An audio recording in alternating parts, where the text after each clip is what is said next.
Bonjour frères et sœurs, j'espère que vous allez tous bien. Je regrette que l'on ne se voit que par écran interposé. Toutefois, soyez assurés que vous êtes chacun dans mon cœur et dans mes prières. Seigneur, nous te remercions pour tout ce que tu nous donnes chaque jour. Aide-nous à apprécier chaque instant de notre vie avec toi. Puisses-tu nous aider également dans tout le moment difficile. Nous te louons pour toute la fraternité de tous nos frères et sœurs. Merci de bénir chacun et que tous ensemble nous puissions refléter ton amour autour de nous. Rends-nous attentifs au message que tu as pour nous. C'est en Jésus que nous t'avons prié. Amen. Nous t'adorons, ô Père, dans ton temple. Nous t'adorons en esprit et en vérité. Tu habites nos louanges. Nous t'adorons en esprit et en vérité.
tu es ma force, ma consolation, une lampe devant mes pas. Ta voix a triomphé de l'ouragan, remporté le combat. Tu m'envoies chaque jour ton infaillible amour. Toi qui as fixé le cours des étoiles, sois mon ombre, sois ma voix.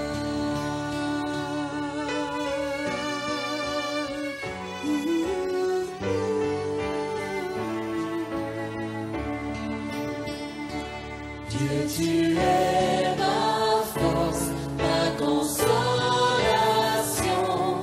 une lampe devant mes pas. Ta voix a triomphé de l'ouragan, remporté le combat. Tu m'offres chaque jour ton infaillible amour. Toi qui as fixé le cours des étoiles, sois mon encre, sois ma voix.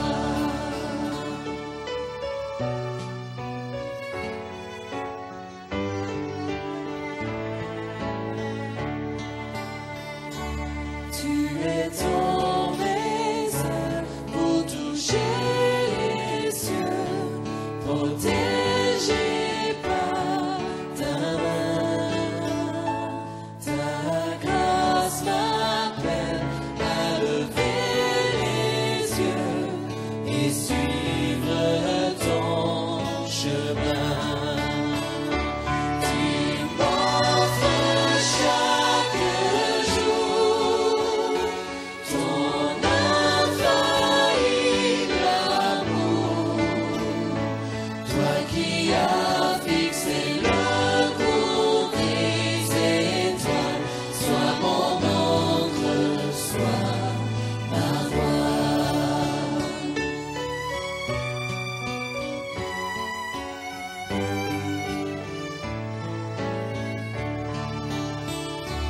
Ta miséricorde coule de la croix, ton sang m'a racheté. Tout ce que je suis me vient de toi, sans fin je te louerai. Tu m'offres chaque jour ton infaillible amour. Toi qui as fixé le cours des étoiles, sois mon encre, sois ma voix. Tu m'offres chaque jour ton infaillible amour. Toi qui as fixé le cours des étoiles, sois mon encre, sois ma voix.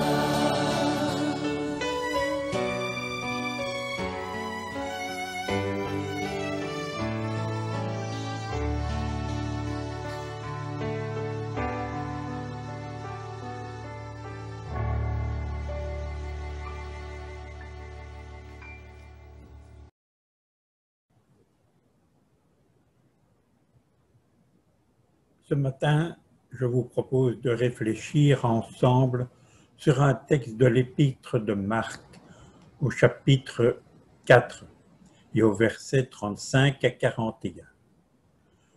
Ce passage nous parle d'un épisode bien connu de Jésus, qui est la tempête apaisée qui frappe la barque des disciples. Mais lisons le texte. Ce jour-là, le soir venu, Jésus leur dit « Passons sur l'autre rive ». Après avoir renvoyé la foule, ils l'emmenèrent dans la barque où il se trouvait. Il y avait aussi d'autres barques avec lui. Un vent violent s'éleva et les vagues se jetaient sur la barque au point qu'elle se remplissait déjà. Et lui, il dormait à l'arrière, sur le coussin. Ils le réveillèrent et lui dirent « Maître, cela ne te fait rien que nous soyons en train de mourir ?» Il se réveilla, menaça le vent et dit à la mer « Silence, tais-toi !» Le vent tomba, il y eut un grand calme, puis il leur dit « Pourquoi êtes-vous si craintifs? Comment se fait-il que vous n'ayez pas de foi ?» Ils furent saisis d'une grande frayeur et ils se disaient les uns aux autres « Qui est donc cet homme? Même le vent et la mer lui obéissent. » Oui, qui est donc cet homme? Même le vent et la mer lui obéissent. Oui, qui est Jésus pour que le vent et la mer lui obéissent? En présence de Jésus, tout le monde est étonné, et surtout les disciples qui ont commencé à le suivre. Qui sont-ils en train de suivre? Quelqu'un qui raconte bien des histoires? Quelqu'un qui pourrait bien être un prophète de Dieu? Et si Jésus était plus que tout cela? Avec le récit de la tempête apaisée, ils peuvent découvrir encore un aspect de l'identité de Jésus. Car cette intervention de Jésus sur la tempête est là pour nous montrer le lien avec Dieu et Jésus. La tempête se lève apparemment assez brusquement en mer de Galilée. En effet, la mer de Galilée est un lac réputé pour ces tempêtes violentes à cause des différences de température avec les hauteurs environnantes. Il faut se rappeler qu'il est situé à moins de 200 mètres d'altitude. Voilà un magnifique miracle. Mais essayons de comprendre le message contenu pour nous aujourd'hui dans cette page de l'Évangile. Ce récit est là pour nous stimuler quand nous traversons des zones de turbulence. Il est question de la traversée d'une rive à l'autre du lac, le soir dans une barque. Tous les éléments nous rappellent que cette expédition sur le lac peut aussi représenter nos vies. La barque pourrait être notre existence en danger. Qui n'a pas connu une de ces tempêtes lorsque tout s'assombrit et la petite barque de notre vie commence à prendre l'eau de toutes parts et que Dieu semble être absent ou dormir? Une réponse alarmante d'un médecin et nous voilà en pleine tempête. Un enfant qui prend un mauvais chemin et voilà les parents en pleine tempête. Une crise financière, la perte d'un travail, l'amour d'un fiancé, d'un conjoint, et nous voilà en pleine tempête. Que faire? À quoi pouvons-nous nous rattacher? De quel côté pouvons-nous jeter l'ancre? Jésus ne nous donne pas de recette magique. Toutes les tempêtes de notre vie sont là. Il n'a pas promis de nous épargner toutes les difficultés. Il nous a en revanche promis la force de les surmonter. si nous lui demandons, naturellement. Nous devons le reconnaître, que nous soyons croyants ou pas, les préoccupations ordinaires de la vie se déroulent pour nous, la plupart du temps à l'écart de Dieu. Dieu est bien souvent absent de notre existence quotidienne. Quand les difficultés arrivent, quand elles arrivent alors qu'on ne s'y attend pas, nous culpabilisons d'avoir tenu Dieu à l'écart de notre existence habituelle. C'est la situation qui est décrite sur ce bateau alors que Jésus dort, à l'avant confortablement, la tête reposant sur un coussin. Il est rare que les évangiles fassent une allusion à un détail qui n'aurait pas d'importance. En fait, le coussin est mentionné ici pour nous déculpabiliser, ou plutôt pour déculpabiliser les disciples. Il est mentionné pour dire que les choses se passent sur le bateau comme elles doivent être. Chacun s'occupe comme il doit. Et Jésus, qui n'est pas utile à la manœuvre, se repose, fait une sieste confortable. Ce n'est pas qu'on l'ait négligé, puisqu'il se repose sur le coussin. Ce n'est pas non plus qu'on l'ait oublié, mais c'est comme cela. Il s'est assoupi et personne n'est coupable de rien, et surtout pas de négligence. Beaucoup de croyants se sentent coupables quand les drames les frappent, de ne pas avoir eu une vie de foi. Ils se persuadent que le malheur ne serait pas tombé sur eux s'ils avaient eu une foi plus active. Erreur. Dieu ne récompense pas la pitié par ses faveurs.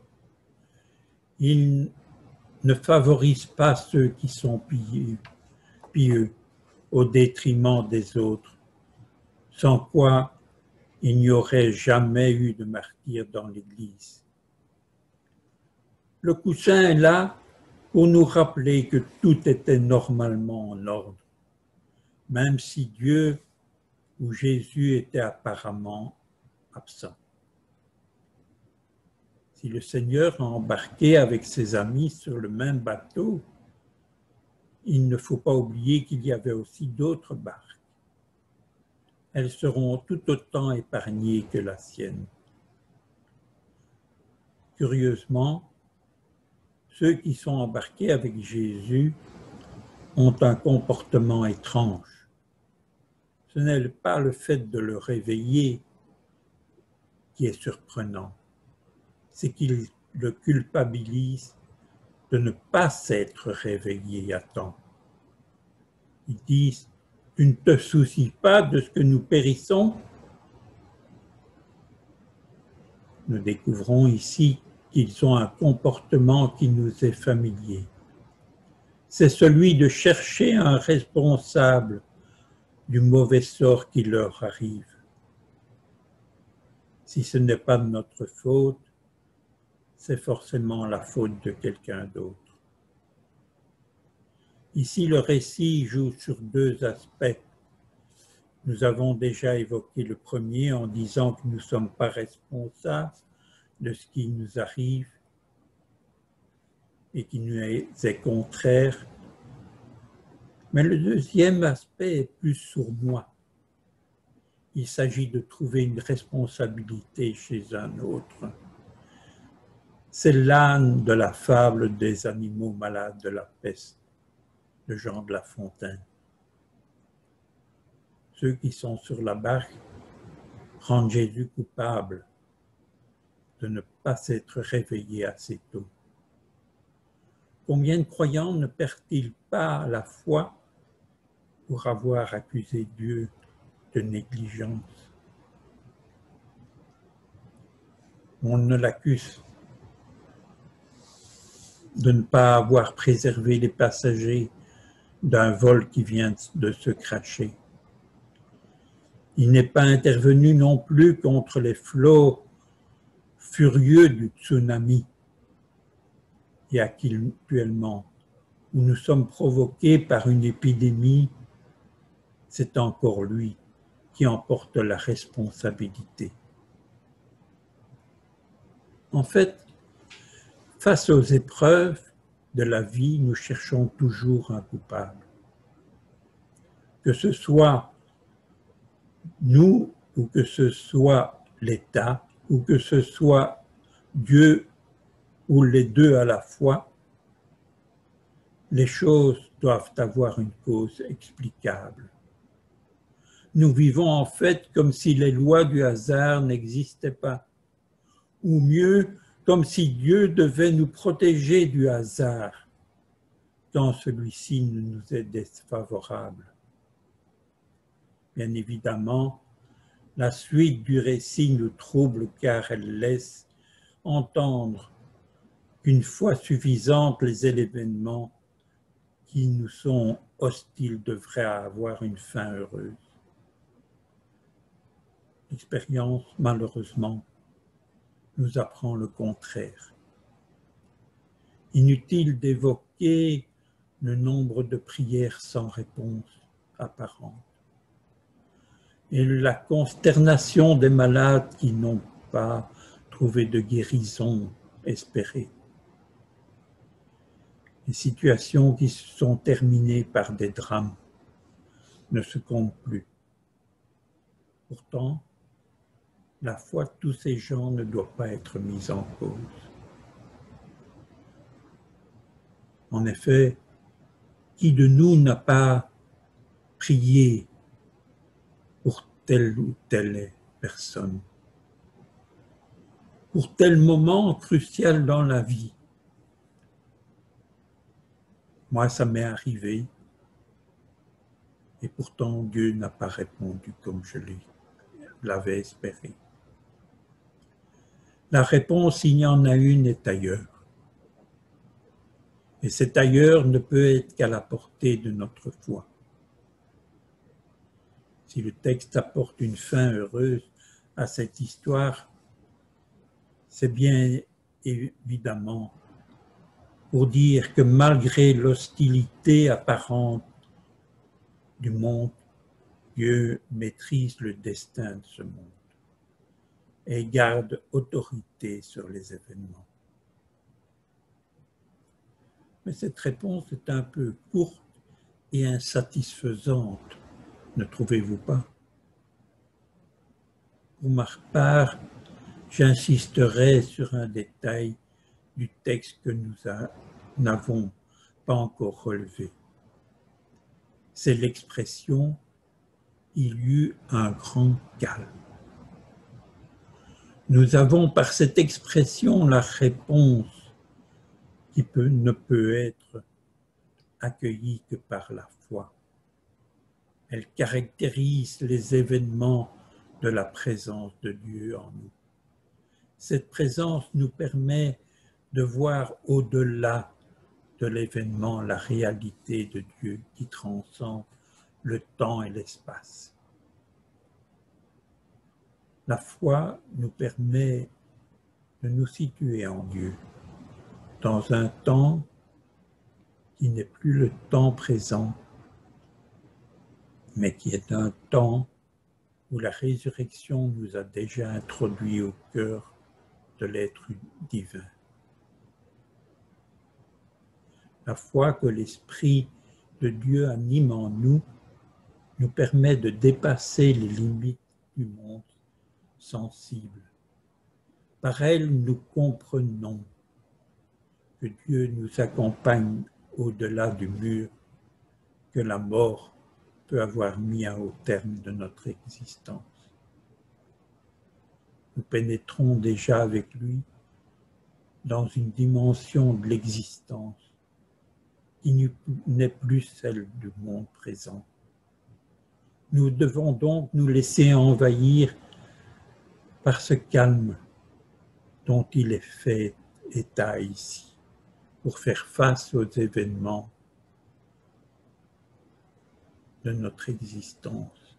Cela nous permet d'accepter, sans nous révolter, que personne ne soit rendu responsable des revers que la vie nous réserve. Seule notre foi nous donne la capacité de surmonter les événements qu'aujourd'hui nous ne comprenons pas. Souvenons-nous de cette histoire lorsque nous sommes aussi tentés de nous plaindre auprès du Seigneur parce qu'il semble nous laisser seuls. N'hésitons pas non plus à le réveiller pour jouir de sa présence pleinement, même si parfois Dieu répond à notre appel d'une façon différente de ce que nous souhaitions. Il est aussi le Dieu des surprises et de l'inattendu. Souvenons-nous de sa promesse. Je suis avec vous tous les jours jusqu'à la fin du monde. C'est ma prière pour vous tous. Amen.